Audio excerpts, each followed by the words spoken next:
আর বাঘ সুফি সাহেবকে নিয়ে হাঁটা শুরু করে দিল লোহিত সাগরের পানির উপর দিয়ে।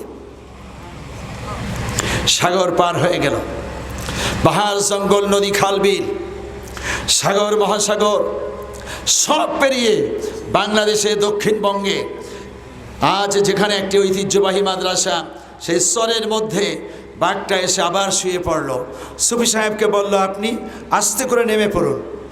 সুফি সাহেব নেমে পড়লেন, মানুষের মতো করে সালাম জানিয়ে বাঘ আসলো যেই দিক থেকে, আবার চলে গেল সেই দিকে।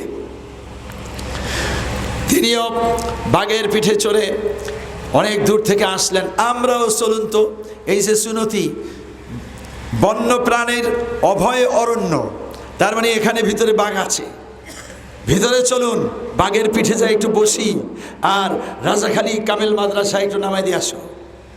বসা যাবে তো? বসা লাগবে না, যদি আপনার ব্যাপারটিতে বাঘ টের পায় একটা থাপ্পড় দিবে, জায়গায় শেষ হয়ে যাবে। ঠিক কিনা বলেন? তার মানে হলো তিনিও মোমেন, আমরাও মোমেন। মোমেনে মোমেনে পার্থক্য আছে কি নাই? আমরা সেরকম মোমেন হতে চাই কি চাই না? আল্লাহ তৌফিক দান করুন, বলি আমিন।